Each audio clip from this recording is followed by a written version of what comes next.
The fact that it produces anything meaningful at all is the surprise.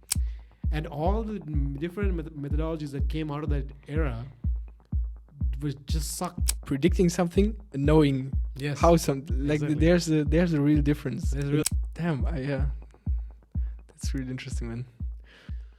Hey guys, welcome to the Rational Optimization Podcast, to the first guest episode of the Rational Optimization Podcast.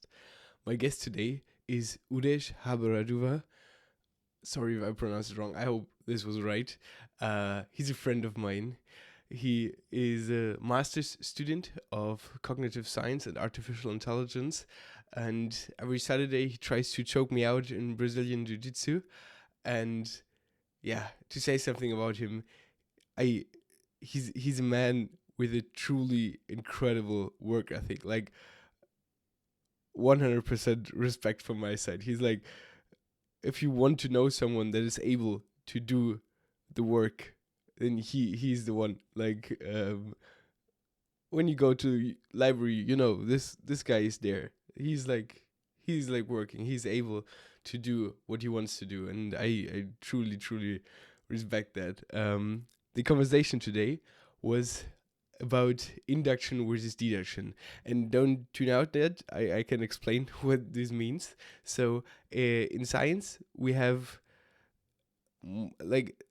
induction and deductions are two ways of making an argument. So if you induce something, then you look into the world and you see stuff. Like, for example, I went into all the movies of the Marvel Cinematic Universe. They were all really good. So I induce that the next movie is also going to be good. I don't know if the next movie is good. I can't really tell you, but I can induce it. It's like in the podcast we use the example of the sun. Like the sun went up every morning for all my life, so I induce that the sun is going to rise again on the next morning. But I don't really know. I just look on my experience and use this to induce an idea. And this is the way science mainly works. And there's also deduction. It's another type of making a claim. This is when you have when you already have claims and you use them to explain something. So for example, I know, let's say I know all humans are mortal. By the way, this is also induced because, like, from my experience, all humans I know, or from what people told me, all humans till date died. So I guess that all humans are mortal. But if you have this argument, and then you can deduce that, for example, Socrates is also mortal. Like this is deduction.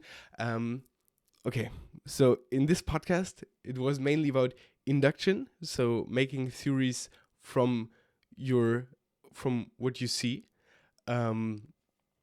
to against making theories in your head. Like, we will explain this much more deeply, but so you know the terms. And it was really interesting. I really learned something new. Before I thought induction was like the perfect way, but maybe it is not. Stay here to find out.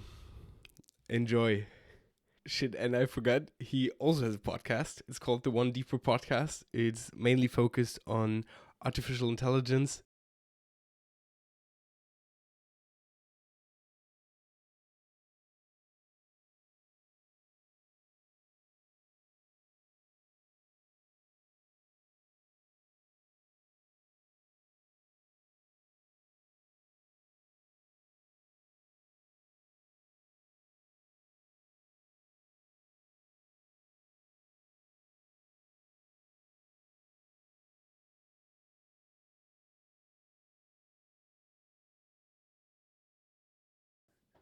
Hey, man.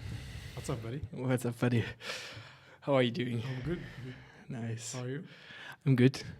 This is my first episode With a guest on? with a guest on. Yeah. Like, can't think of a better way to finish off a week of just like a lot of work and a lot of research and stuff. So nice way to end a Friday with the podcast. Yes, man.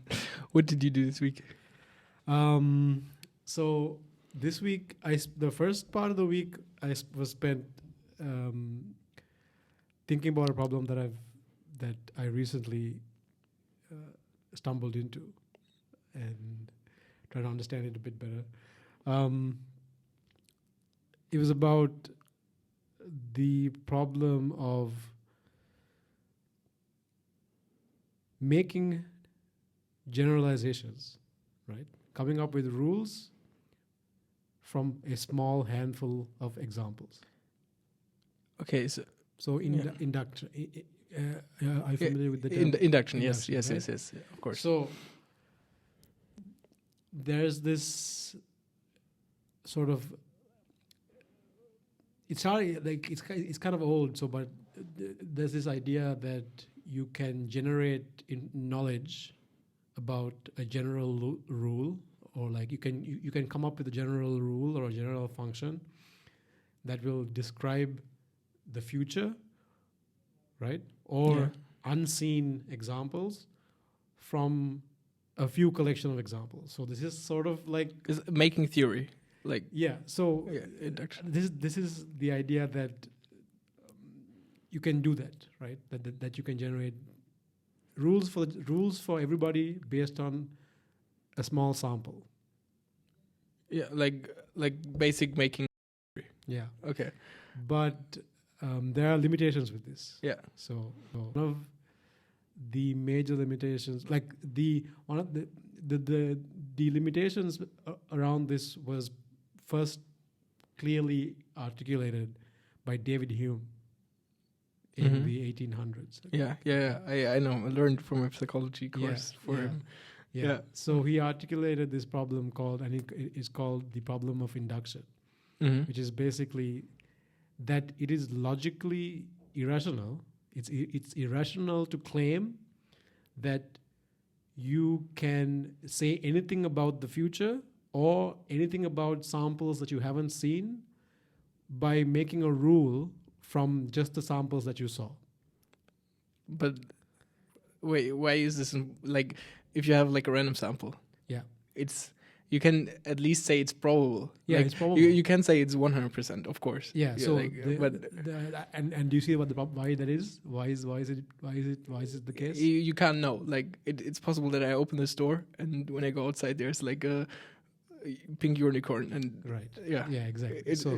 So for everyone who's listening, I guess,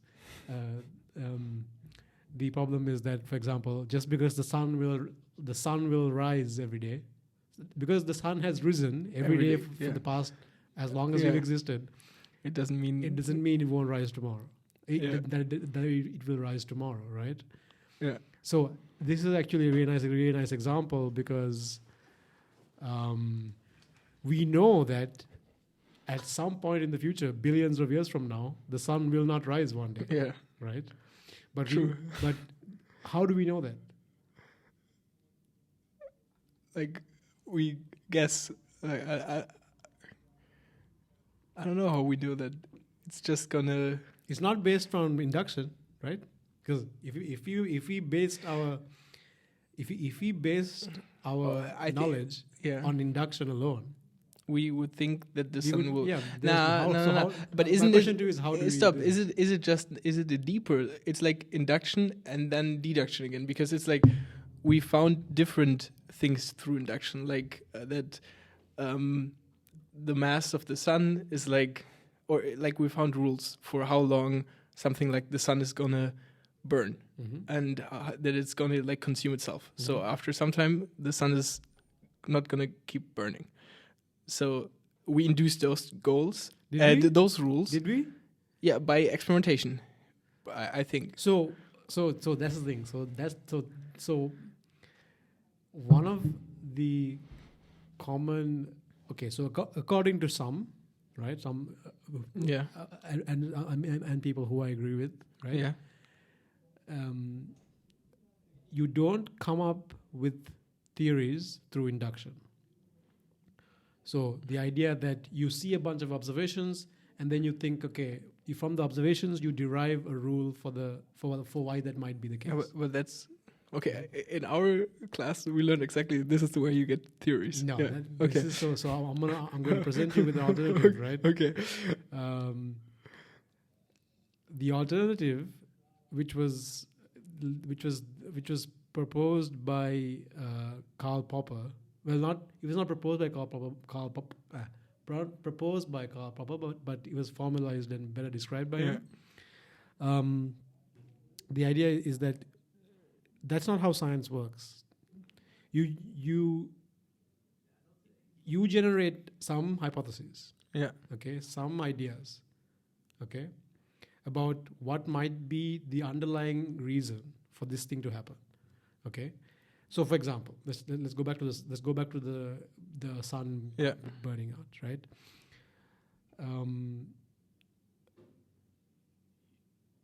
No, that's too complicated. So like let's the idea is that you come up with a hypothesis. Yeah. I come up with a hypothesis. And we battle like we right. Yeah. And then the process by which we decide which one is correct is by trying to falsify it. Yes. Yeah. And we do that with evidence. This is where the evidence. This is where the information in the world comes in. So basically, the world is full of evidence. Yeah. And we come up with the explanations, with different explanations, and then we eliminate those explanations based on what the evidence tells us. Yeah, it's like it's a subtle difference. It's like was it? I think was it Einstein or like he predicted like something really special in the sky. That like if my theory is right, then this is going to be exactly like this, and if it's not like this, my theory is so what bullshit. he predicted. So that's This is a good example. Yeah. So what he predicted. So before we had the theory of general relativity, we had Newtonian mechanics, right? Yeah. Which explained, at the time explained how gravity works. Yeah. Right. Then Einstein came along with this theory of relativity. Yeah. And we had to find ways to see if this makes sense. Yeah. Right. Like does this track? Yeah. Is there evidence for this? Right. Now the difference here is not. This is the key difference.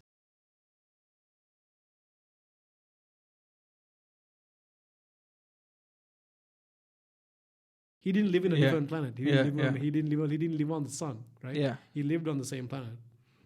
He had the same experiences. So I think I know where you. So he came up with this idea, which can't be derived by merely from the observations, but it's an idea that is created to try to explain the observations. Okay, even though the observations, like actually for him, there were no observations to confirm. Like there's nothing. Like there's nothing in general relativity that could have led him to think. There's nothing he could have seen that could have led him to that idea. Are you sure? Because it's like, isn't it like nothing you could have seen like in the normal world, or like in your everyday life, in your everyday life, things that could have maybe led to Newton's laws of physics happens to you all the time. But like for example, like the guys doing physics at like the big particle collider. Yeah. It's also observations what they make there, and it's something you wouldn't see in normal life. So you can say, "Oh, it's no." Yeah, but this is not. We had no particle accelerators during this time. So so it's just logic. Think about this. Yeah, think about this. Right. So we had laws of particle physics. Yeah. We knew there are things about particle physics that we understood. Yeah. Right. Long before we had any way of actually seeing what the hell was happening. But isn't this just deduced from induction, like, or like you see something, and then from this you deduce a theory that explains it like the best way, right?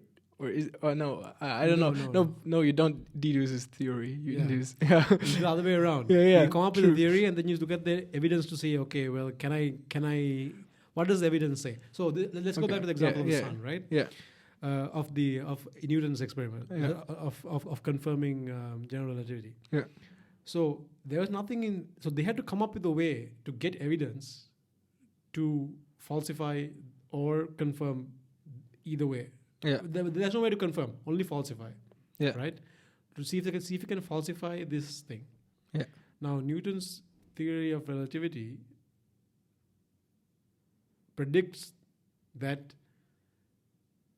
light will bend just like the effect of gravity will be on light just like on everything else. Yeah. Okay?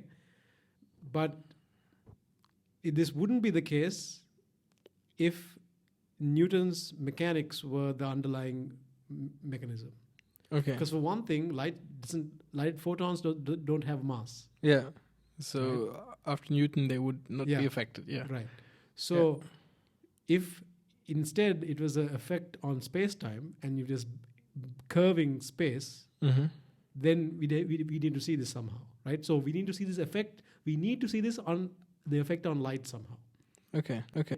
Now here's the problem: It's light is really fast. and we don't have enough mass to Exactly. So we can't do this in a room. Yeah, right? So we have to exactly. figure out how to measure this. Yeah. So this guy's just a brilliant idea. So it's like, okay, and so Einstein's theory predicted that light coming close to the sun should be deflected. Yeah. Because the sun is the mass of the sun Yeah. curves space. Yeah. So they were like, okay, how the hell do we figure this out? So they went on this insane expedition. They were like, they sent a bunch of people to a couple of islands, right? So first, what they do, like, okay, here's the idea. We are going to look at the sun. Because during the normal day, you can't look at the sun. And it's just, the sun is so bright, it blots out the light from everybody else. Yeah, right? yeah. So the idea is, we want to see how the light from other stars. So our sun is also a star, right? We want to see how the light from other stars bend as it comes close to our sun. Yeah. Okay, if at all it bends at all, because at this point we had no idea. At this point, light was just something that just goes straight lines and it refracts in water. Yeah. This kind of stuff, right? But we didn't know that it was affected by gravity in any way. Okay, so they were like, how the hell do we see this thing? How the hell do we observe this? And then they were like, okay, we can't look at it during the day, obviously, because the light, because most people don't realize this. I mean, most people don't think about this, right? Yeah. During the day, there's still stars out there. Yeah. The sky is full of stars, right? Yeah. You just can't see them because they are completely obliterated by the brightness of our sun. Yeah. Yeah. So how the fuck do we see this, right? And you can't look at it at night. That doesn't make any sense. Yeah. Right? Yeah. So we have to see how this works. Yes. And they were like, aha, an eclipse, right? We can do this during an eclipse because during an True. eclipse it blocks out. Damn. It blocks out. Yes. Right. Yes. So they sent these two ships, out to do different places, and they looked at this. They looked at the same constellation in the sky at different times of the year, and one with the eclipse, and one at different times of the year with the eclipse. Yeah. I can't remember the details. Or Okay? different places. Yeah. While they, like Exactly, something like that. I can't remember the details.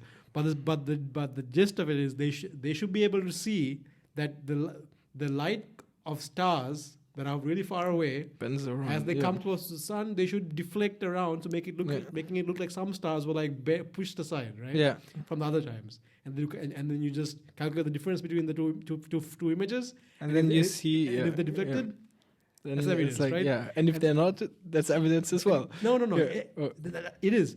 If they're not, then that is like an immediate refutation of exactly.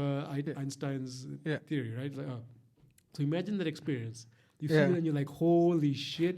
He was right. Right? Like, and then, so beyond that, right? Einstein's relativity also predicted black holes. Yeah. So when Einstein proposed these laws of relativity, mathematicians and physicists took it and then they tried to see what this meant. If this was right, what else would happen? So, And then they were like, what the hell? If that was right, then this is about... So if this is right, then A, B, C, then C and D, and then, okay, black holes should exist, and all the other shit should exist. Yeah. All these weird things should exist. They're like, okay, we don't know yet. no way. And then it was not until a long time later that we found our first black hole, and it's actually right in the middle of our galaxy, and we're spinning around it. Yeah. all this shit was predicted by relativity, right? Damn, okay. All this shit that could not have been seen, who no one ever saw. It was a hypothesis that was so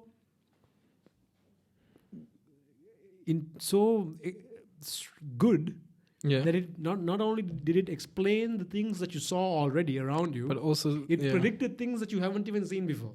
Yeah. That you didn't think would exist, right? Okay, but how? Okay, we started with that. You say induction is not like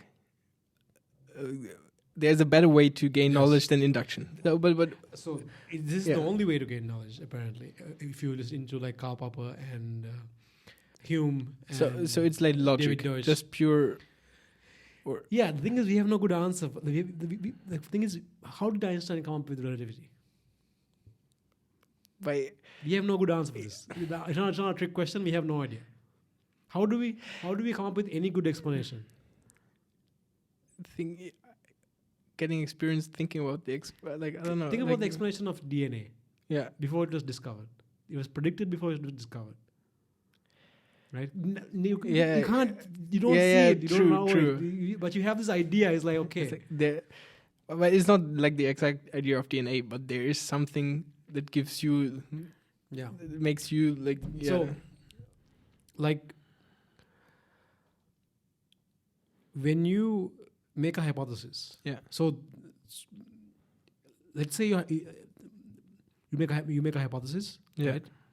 If your hypothesis is super specific and super risky and predicts something very specific, right? Yeah. Then the more specific and the more close, narrowly defined your hypothesis is, Mm-hmm.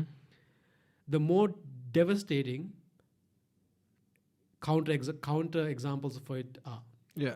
So Right. you want to make falsifiable. Exactly. Yeah, So yeah. if you can, let's think of it a different way, right? Certain theories, for example, in psychology, or Marx. I'm paraphrasing from some stuff that I wrote, Yeah. and this is actually a specific example from one of Karl Popper's. It's like Freud versus Einstein. Yeah. Yeah, I know this one. Right? Yeah. So if you have like some theories, right? They give this perception of being incredibly powerful and incredibly good because they can change to They can explain everything. they can explain everything. Yeah, nice. Exactly. Yeah. They can explain everything. So like when I was listening to on the Huberman Lab, Yeah. the psychologist, he's talking about. Like generative drive, this drive. Yeah, this that is drive. the one I didn't listen to. It's the one you have to send me. Every that guy had an answer for everything. Yeah. No matter what example you produce, his theory can morph to capture this, explain this, right? Yeah. For example, for the other guy is all about repression. Everything can be explained in terms of what's being repressed and what's being shown and all this other stuff. So that's one sign of a bad hypothesis, right? Yeah. That no matter what evidence, it's basically not falsifiable because no matter what you show it, the theory can morph to capture the thing you show. So there's no such for such a theory, there's no such thing as a counter example because everything is an example that justifies the theory. Yeah. So that's one. Yeah, bad, right? that's yeah. Another bad sign of a bad theory is that you can take parts of the theory out, put it with a different part, and nothing changes. Like it'll explain everything the same way. I'll give you an example. Yeah. Okay. So this is an example from David Deutsch's book. When the Greeks wanted to explain why the seasons change. Yeah. Right. They have ancient Greeks, and not Greeks today living in Greece. Yeah. I think I know it's like it's a guy in the sky with the. Oh no! It's the gods. Yeah. Another one. This myth of Persephone or someone. Okay. Yeah. Basically, some deity, some goddess's God daughter. is like some goddess made a marriage contract with Hades. Yeah. For their daughter, And then every year the daughter has to go visit Hades. So Demeter, the mother of... Yeah. So Demeter's daughter is wed to Hades, and every year she has to go back to And hell. that's why there's winter, and when she comes back, it's like spring. Exactly. Yeah. And Demeter gets sad, and all this thing happens. Now, in that story, you could replace Demeter with any other god. Yeah. You could replace the marriage contract with any other contract. You could replace Greece with someone else. You could do all kinds of stuff. Yeah, it would still work. And it still explains the thing it tries to explain. Yeah. That's another bad sign, right? So when you make a really precise when you make a really concise claim or like a conjecture or an idea or a hypothesis, you're taking a huge risk. These are, by the way, not my words. These are words from Karl Popper, David Deutsch, Hume. Yeah. You're making a huge risk because if you take the time to narrow down and specify and clearly define what your hypothesis is, all someone has to do is find one counterexample, and your entire life's work is done. It's done. Right? Yeah. Okay. Now, when I first started, like sort of back in academia, one thing people told me was that, that almost never happens. People usually have a hypothesis, they run an experiment, they get a test, and then they change the hypothesis, and then they iteratively do this, right? But yeah, isn't this and like? then I realized, it's and like then normal. I was at the time I was like, yeah, that makes total sense because you have an idea, you try it out, it doesn't work, try it. And then I realized actually they just don't make risky predictions. They make predictions that are almost always guaranteed to have some outcome. So, for example, so it can get published, so you can get cited. Yeah. Right? Yeah. Because if you make a super specific, super accurate, super risky prediction, and nothing happens from your experiment, and you get, or worse, you get counter examples, right? Then no one's gonna fucking see your shit. No one's gonna publish your fucking work. Okay, but Because there's this pressure to produce positive results. Yeah, of course. Right. So they don't try to do too dangerous, too risky predictions, so they can say, we're like kind of right. It's like maybe not as strong as we thought. Like the effect. Okay. And then they say, in future work we intend to change this and do this. But isn't this the way how you get to risky predictions? Because like if you always start with a risky prediction, then over time, it's like, if you start with a risky prediction, you do like your experiment, it's wrong. Ah, shit. So you have to do like a whole new risky prediction. Yeah. And then it's like, that's the thing. But this way you like, isn't it better if you start like with a more general theory and then go like narrow it down with more evidence? Yeah, I was thinking about this also. Like that's a very like that's sort of like a very programming way of thinking about stuff. Like so when you're a programmer or an engineer, or something, you want to get something to work real quick, and then you try to improve it iteratively. Yeah. Right? Okay. Yeah. And generally in life that sort of works. Like for example for the podcast, like maybe when you were gonna do it, I was like, just start it, and then iteratively improve it every time. So I see your point. I don't know, man. Like, there's something romantic and magical about this idea of that. Like, they try this out, it doesn't work. Yeah, that's it. You're done. You know. But the thing is, I think you have to be real. I think you have to be really brave in the sense to do this. But I think it's not really like, it's not only braveness. I think that, like, for example, Einstein, he already had a lot of theories that failed in his head. Like, I think that's true. It's probably, it's like, it's not that this general, it's not that he had like, we got to test this idea, so look at this star now, and now at this star, and this star. I think it's like, in his head, it was like all the time. Maybe he started broad as well, and then he got like closer and closer and closer, and at some point he was like, damn, this is so specific and makes super sense. I'm super sure this is true. Now let's test it. And internally there's definitely a process of elimination, right? You So, have yeah. less and better idea. Yeah, we don't even for Einstein, we don't see all the notes that he threw away, Yeah, right? yeah, We only yeah. we only see the one that he like. One he was like, okay, this is and pretty it good. was not all notes. It's like that. Yeah, yeah, It's yeah. like Yeah. I guess Yeah. that's true. So like, I guess a lot of experiments happen before they even actually hit the paper, right? yeah. So you in your head you think, okay, this makes no sense because this is never gonna Yeah. work, right? So I don't have to do I this. don't have to do this, yeah. exactly. And I guess you only propose the thing that you're like, okay, we have to. I can't think of an evidence that, or I can't already think of a piece of evidence that exists that counters this. So we have to go out and find the evidence to see if this exists or not. Yeah, but maybe. Yeah, okay, but yeah, this way is actually it's like pretty much as the scientists do it, right? Or Yeah. So think, I think I've been thinking about this mostly in relation to machine learning. yeah, okay, that's yeah, okay. Tell me And about because this is like machine learning is like an automated version of doing this. yeah, Because you give it a bunch of I should be specific. Supervised machine learning at least. So supervised machine learning Yeah. is like you have a bunch of examples of what you want, right? yeah. For example, This is a dog. This is a dog. This is a dog. Exactly. Yeah, This is a dog, and you're like, here, learn what the dog is, Yeah. right? And then you show a bunch of examples over Yeah. and over again, and the algorithm internally learns a rule that maps the example, the input to the output. yeah, So you have an input example of a dog, and And you have the label yeah. name dog, and then you keep showing it over and over again, and the machine inside changes itself to fit the observation. yeah, Okay, so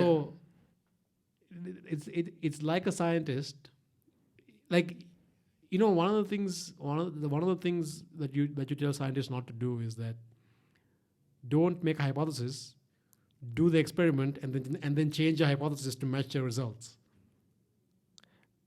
But how else do you want to go closer to truth? Yeah, like you mean tell people that you have the same hypothesis, like that you were wrong before, So but that- so afterwards, of course, you change your hypothesis, or now you change your theory. No, Like- so there's this move, like actually you should say up front what your hypothesis Yeah. is, right? Okay, yeah. You can't just once you do the experiment, But after you get the can make data. like a new hypothesis, new experiment. Okay, new Yeah, hypothesis, okay, new okay. experiment. But you just you change don't the- tell people. Oh yeah, I thought about yeah, it. exactly. You don't like change your hypothesis halfway through the experiment, like, oh no, actually, you know what, this is Yeah. not working. Yeah. That's what a bad. That's what we know. We sort of understand that is bad practice. Yeah, But this is the core idea. The core idea of Karl Popper and Deutschlader and Hume, like the whole problem of induction to begin with, right, is that it is logically, it's not you cannot rationally claim that the new examples will always follow previous examples, right? yeah. Okay. But for some reason, we don't know this. We don't know how this happens, right? But some of our best scientific theories not only explain things that we have seen, so the past, Yeah. they can also predict the future in terms of things you haven't seen yet. Yeah. Okay, I think I.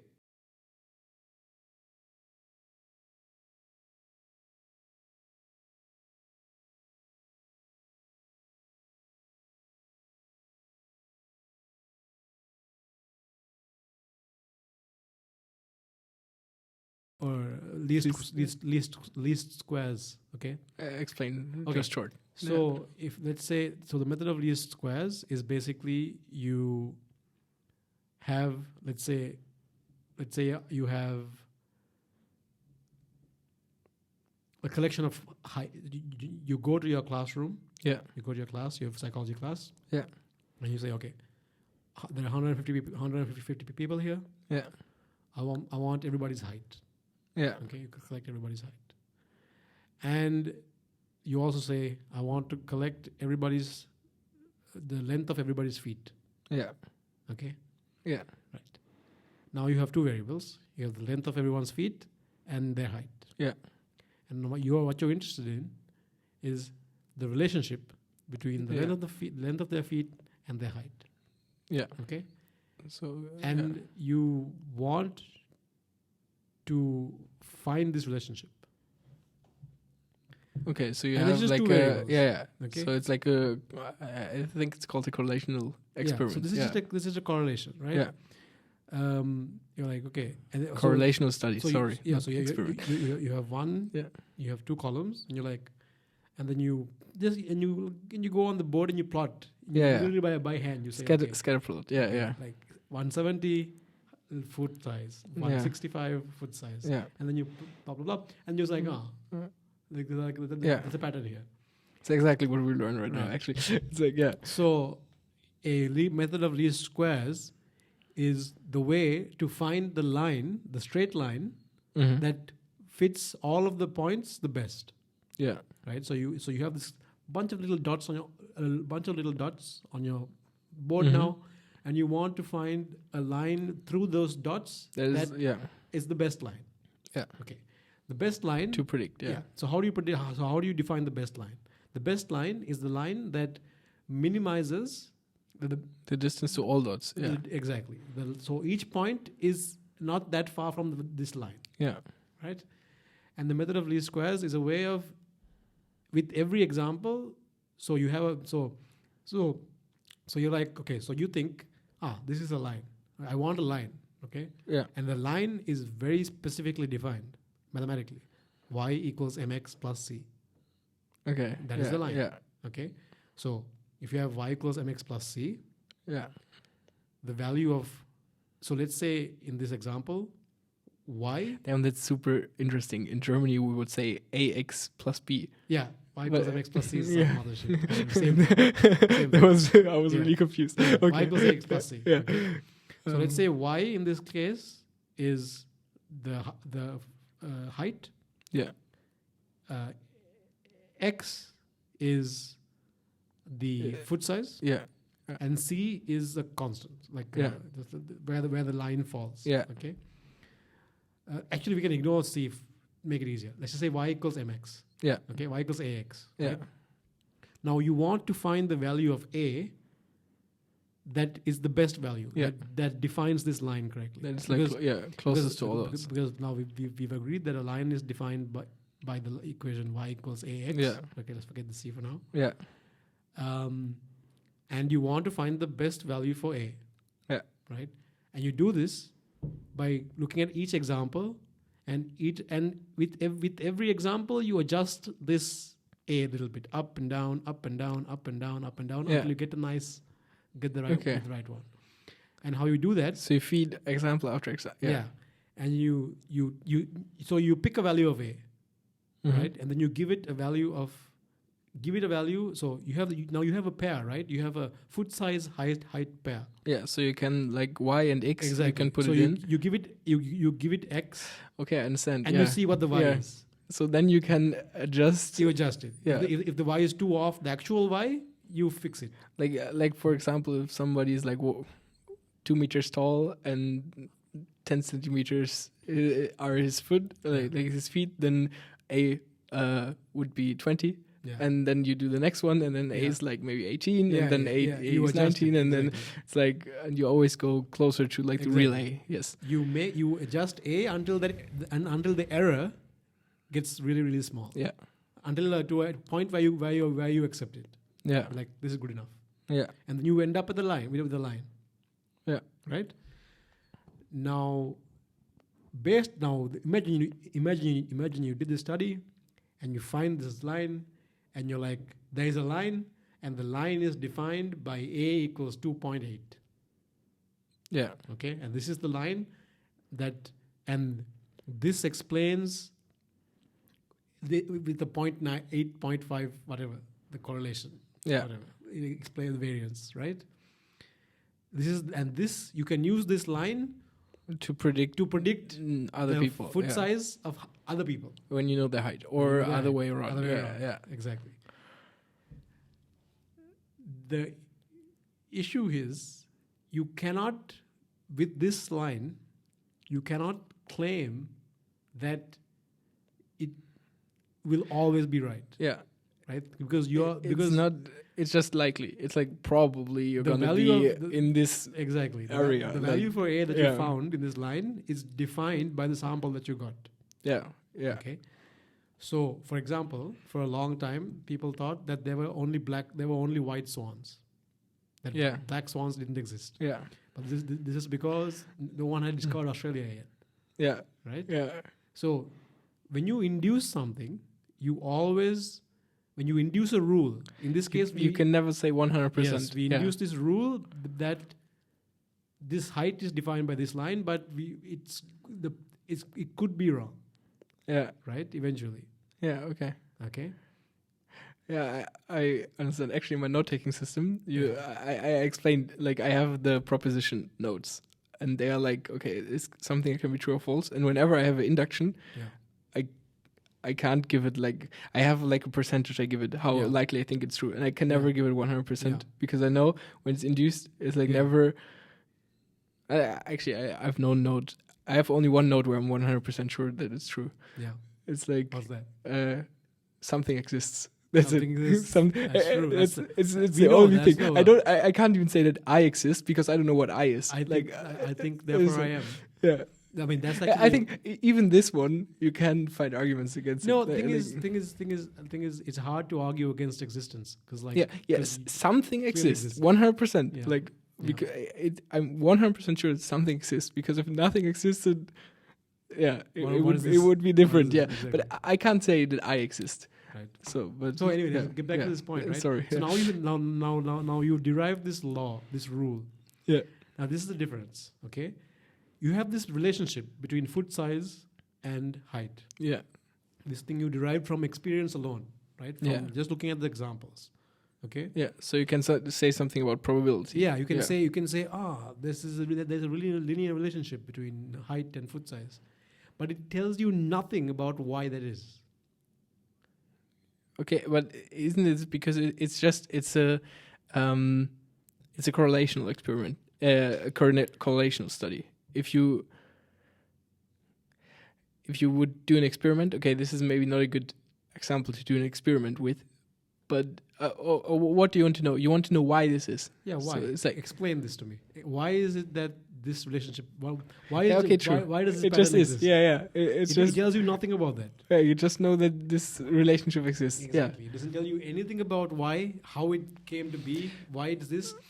Now the issue, now the key distinction here is, if you understood the mechanics behind it, Yeah. why Like, this happened, right? Like Super X Then- with DNA and stuff. Then and you could generalize better, Okay. Yeah. right?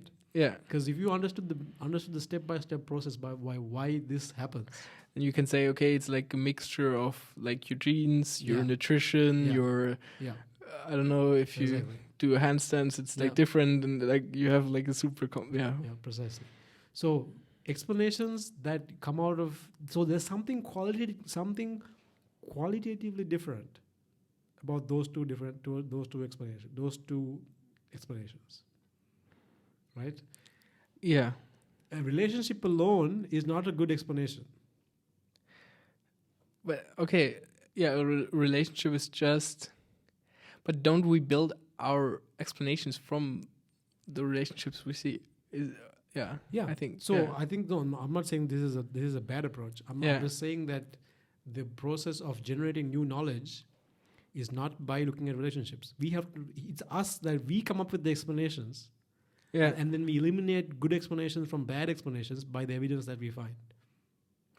okay, yeah, I understand. So you, like, I don't explain anything. If I do this experiment, I'm better at predicting, but Yeah. I don't know why it is. I don't Exactly. I didn't really get closer to anything. Precisely. I only get closer to like predicting what will happen. Like, Precisely. So like, being able yeah. to predict something is not an explanation of why this thing happened, Damn, yeah, right? yeah, Okay. So this is a really big part of the problem people are having with AI these days. because because it works, but we don't know why. Exactly. Okay. It's really great at predicting things. It can predict the next letter perfectly, but we have no idea why, right? And and we are coming up with all of these methods to look into neural networks and look into all these things to like get some answers, right? To try to understand why. Exactly. Yeah. But the issue here fundamentally is that when you have an inductive model, it was not designed to give you an explanation. It was designed to make a prediction. Okay, so AI is inductive model, like one. No. Most of the models that are really effective right now are mostly inductive machine learning. Inductive model is the thing with a dog. It's like you give it a dog, supervised learning. And it like updates itself, and in the end, it can tell you what a dog is. Yeah. But by the way, I should say that I'm speaking to the best of my knowledge. Yeah, right? Like, it's super interesting. So like, there could be someone, if you listen to this and you're like, this guy is full of shit, please contact me. Please contact me. Yes. Then I we would love talk. to, because I've been thinking about this for like a while, and I recently wrote an article. Wrote a paper about this, for a class, not like it's been published. Okay. You know, so I'm curious, but I know I'm not the only one who's thinking about this, because there are a couple of papers that are published on this topic specifically about the limitations of induction in creating models. So in this case, right? So I'll give you a good example. Yeah. You're familiar with how ChatGPT can hallucinate, Yeah. right? Yeah. Come up with shit that sounds perfectly reasonable, that even convincing. At some, like, it's like you forget that this thing is not understanding anything. Yeah. And part of the reason why this is happening, in my estimation, is that it's not a bug. This is not a bug of the software. This is a feature. This is a feature of it, because this was built and trained to approximate The best, plausible explanation. Yeah. plausible sounding, not explanation, Yeah. plausible sounding sentences and languages. It was trained to generate plausible sounding pieces of strings of symbols. Yeah. Okay, not anything else. That was its only purpose. It doesn't understand like anything. Exactly. It's just like It doesn't understand anything. Just like this letter comes after this letter. Exactly. Yeah. The fact that it produces anything meaningful at all is the surprise. It's really crazy, actually. The fact that you can make an objective function that is to be good at predicting anything, and then it actually produces meaningful shit, that is the surprise. Not the fact that it hallucinates. The fact that it hallucinates is like of course, right? That's true. The fact that it hallucinates most of the time, but most of the time it actually does good stuff. Yeah. That's the surprise. And that actually has more to do with the fact that human beings, for the past 20,000 years, have been collecting and cataloging and preserving and setting up structures of knowledge, of information, in a systematic way that can be put into a machine to churn stuff out. You, like in the beginning through books, and now through the internet, and like... imagine how, if the internet was... The fact that the internet has good information is unbelievable. Yeah. It should be full of garbage. I mean, there's a lot of garbage out There's there. a lot right? of, I'm sure the OpenAI people did a lot of filtering. I think took out a bunch of shit, right? So there's a lot of noise. But the fact that there's anything meaningful up there at all is a testament to how awesome human beings are, more than how awesome this algorithm is. Because the algorithm just takes what the humans... Yeah. So obviously, they did amazing. I am honestly amazing. Human beings are awesome. The fact that they managed to make this thing is completely ridiculous and amazing. Like when I'm using ChatGPT, the number of times that I forget that this thing doesn't understand anything. It happens. I have to remind myself, this thing doesn't understand anything. Right? Just gives you...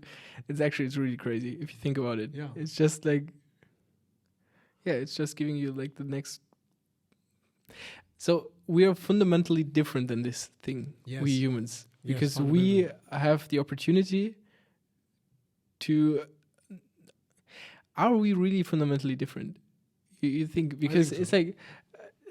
like all the stuff we were talking about is actually an argument for why we are fundamentally different, because we are able to be like Einstein and make like a prediction that is like, Out of distribution. yeah, Yeah.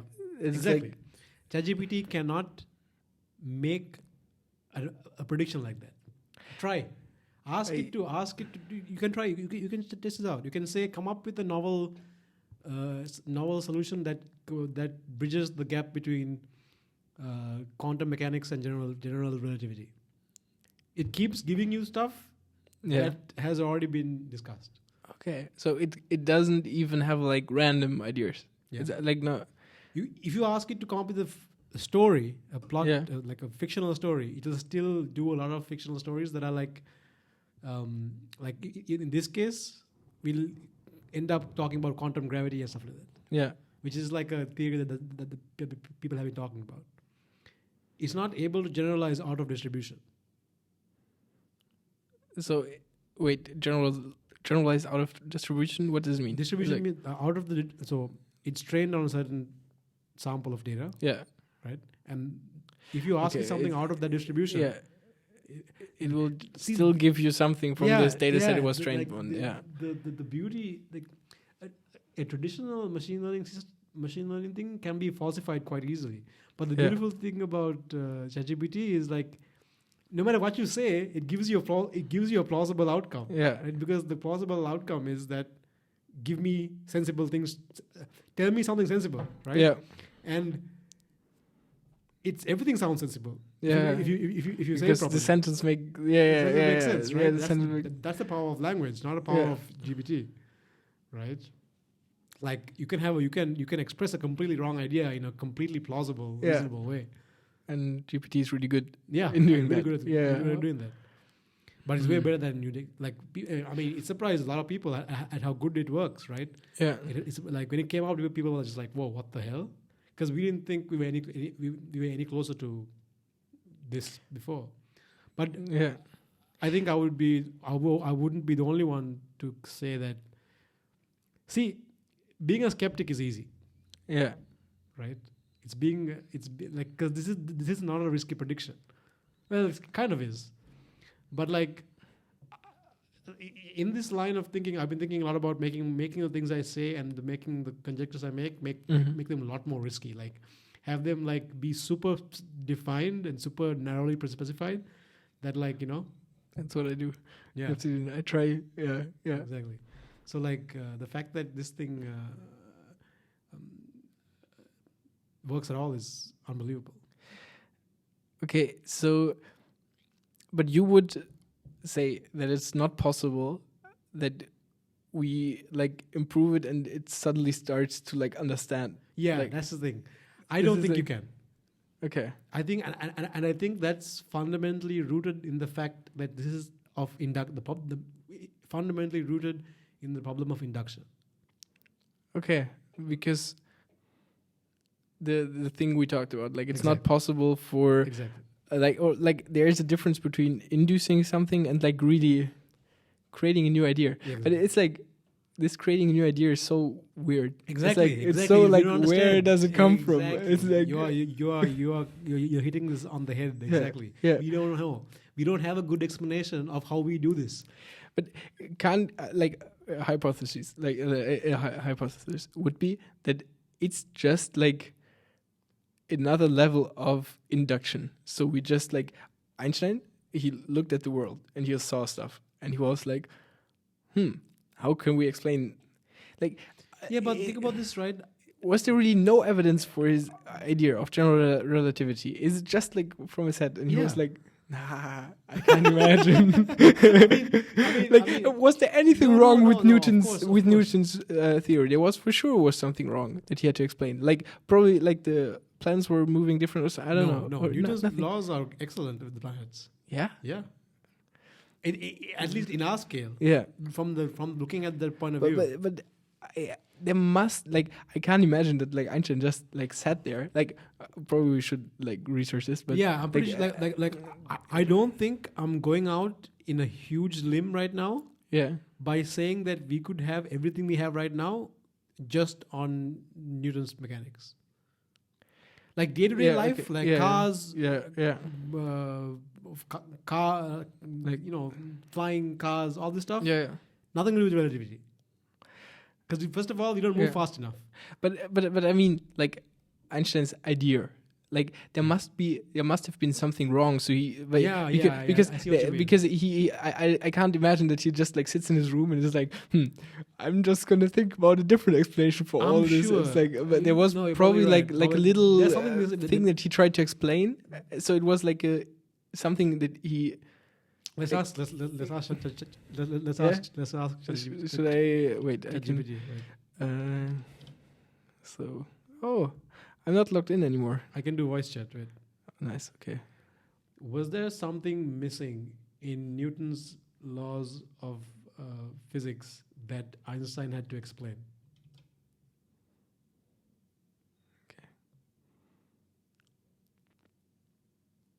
Yes, the Newton's laws of motion and his theory of gravity were incredibly successful, but they were not able to explain certain phenomena.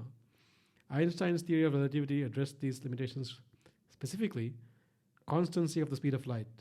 Newtonian mechanics assumed that speeds add up, like a car moving on a ship. However, experiments showed that the speed of light is constant in all frames of reference, a result that Newtonian mechanics couldn't explain. Okay, so I think we induce theories. All theories are induced. So also what Einstein did is it maybe I haven't read the books you were reading about. But so even if he noticed this thing, right, Yeah, the light, yeah, he had to yeah. come up with an explanation that explained why something. But let's say I have a the experiment we're talking about in like my classroom. So I measure the height of people Yeah. and the feet size Yeah. of people. Yeah. And magic. Now I go into your course and I measure the feet size of them of the people, and I can also predict their height pretty good. Like Yeah. it's so I have also like made by purely induction. I made a theory that can predict something in the future, or like something I don't know, because I can also predict like the size of like your classmates, not Yeah, only but- mine. Yeah. So I mean, there's a toy, like, okay. But I know but this the is a toy example. but the people in my class are Yeah. not that different from the people in your class. yeah, but like Now imagine, okay, other animals have feet, right? yeah. Okay. Giraffes have feet. Again, Giraffes have feet. giraffes. Yeah, Giraffes have feet. yeah. Do you think the same pattern will hold between giraffes? No, and- no. Right. Okay. Yeah. But Okay, true. Yeah. And elephants and like you Exactly. can like go. Exactly. Yeah. Those are auto distribution examples. Yeah. But if you understood the mechanism by which Feet and height is phenotypes develop, genetics, and how like, what yeah. is height? What does it mean to have feet? Like et cetera, et yeah. cetera. Where does the size of feet and size of Exactly. body come from? Like Exactly. what is the Your explanation. Yeah, explanation. So even if Einstein saw the thing with light and he was like, this is a problem, he had to come up with a way to explain this problem. also giraffe and in his explanation also explained giraffes. Exactly. Yeah. But stop. Let's say So imagine we did the same study for giraffes. yeah. Okay, and then it was the opposite. Yeah. The line was flipped the other Like way. the small little feet of the Yeah, giraffes. small speed and bigger than giraffe. And then you're like, I imagine like the children like Yeah. their feet like this. now you're stuck. You're like, okay, well, now you need a way to explain this, Yeah. right? And that's the problem. If you had explanation to begin with, that was But- good enough. But Yeah. but stop. Let's say we have like we don't even need two pieces of evidence. Like let's say we have this thing with the feet. Like I measured in my class and in your class, I measured like a few humans, and then I thought like, okay, how can I explain this? And just because it's not like a perfect correlation, there are like differences. And then I learned something about genes. I learned something about like how this all like evolves. And so I make a theory, and this theory is so like all encompassing that it also holds true for giraffes, because I can also like I found like the exact gene for like height and the exact gene for like feet size and exactly how they're like correlated, and now I can also predict giraffes. So it was also just induction, but it's How was it? How was it just induction? Because you had to come up with the idea of how to relate this. okay. Yeah, true, because it's not. Yeah, but Because okay, it's a creative coming up with ideas. Yeah, exactly. This is the thing. Exactly. We don't know now. Before this whole deep learning, this thing happened, right? I think I start to understand. Yeah. Okay. Before this whole deep learning and all this stuff happened, there was a time. So people we thought AI would be super simple. Yeah. Okay, we mean as if I was there. Yeah. Like people thought AI was like, yo. True, they were like, yo, in a few years were like, we could probably just like. So there was this famous story. Okay, this is something that you get taught. Every AI student gets taught this story. Yeah. Okay. Yeah.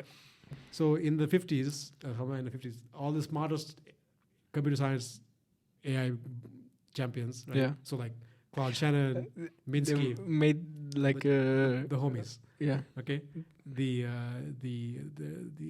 got together on a campus in the US called Dartmouth, right? Mm-hmm. And they are like, in one summer we could probably, if you all sit together for one summer, we could probably solve this problem, right? Yeah. That means the intelligent behavior of humans can be so specifically defined that you can implement it on a machine. Okay. Yeah. And this is a time where they were like trying to actually find good explanations of how the hell humans did this, right?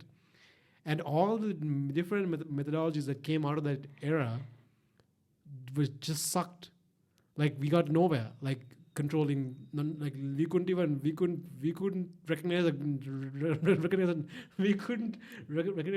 tomato. You know, Yeah. it was too hard, right? Like how do humans see? That was really hard problem. Yeah. Because they try to explain it. Exactly. Yeah, How do humans generate new ideas? How do people think? How do these things happen? They wanted good explanations, and they were like, okay, fuck, this is not gonna work. And instead, they said they went in a different direction. A good prediction. Can we generate a function that was good enough to Without knowing why. knowing why, without just simulating these different things, right? We just try and like, oh, this is a tomato. Exactly. Now we know what a tomato. Exactly. And then they looked at the brain and they were like, huh. So one guy looked at the brain and was like, neurons. Can we simulate this in a machine? They do, and then fast forward some time with some algorithmic sauce to help you get along. Yeah. And we have deep learning. Okay. Yeah. The cool thing about neural networks is that it has been shown that neural networks can approximate any function. Yeah. It can arbitrarily approximate any function for any accuracy. So even like our ax plus b is like Exactly. You can Exactly. So this function of generating plausible speech is the function that we have approximated. Amazing. And you can get closer and closer. Yeah, it's amazing. And you can But that doesn't answer if that'll.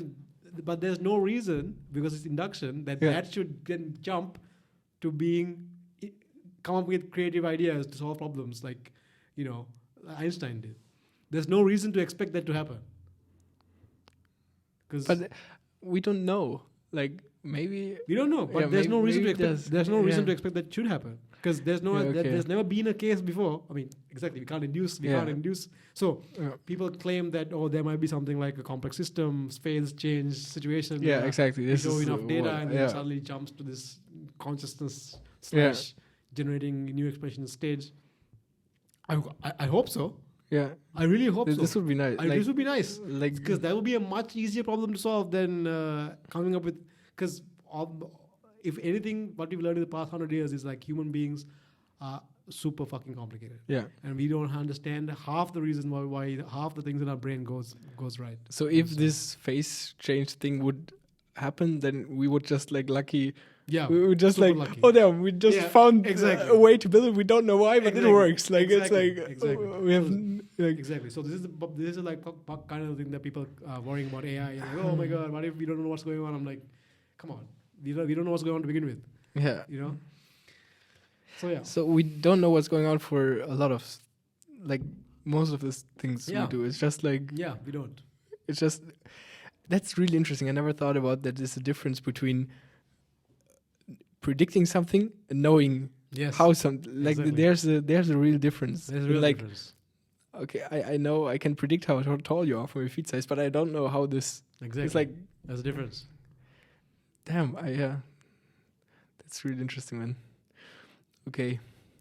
I think It's a good conversation. I think that was a really good conversation, man. Yeah. I really want to do this again. Yeah, sure, absolutely. I'd be happy to. And I want to talk to you about your 5 goals. The Bro. 5 things that you said. For me, we can keep going, but I know for you, Yeah, it's I like gotta go cook dinner and it's get ready. so Get ready for jiu-jitsu tomorrow. tomorrow. Yes. You know, Okay, it's man. really weird, man. Like when you start doing stuff like this, like Yeah. the rest of your life, you plan shit around this, right? Like people are like, "Oh, let's go, like go out drink tonight." And I'm like, "No, bro, I gotta get up tomorrow and go roll." Yes, man. You know? Yeah. Yeah. Anyway, this has been great. Like we should definitely do this again soon. Yeah. All right. Okay, man. See you, bro. See you, man. Okay. This has been a Rational Optimization podcast. I hope you learned something.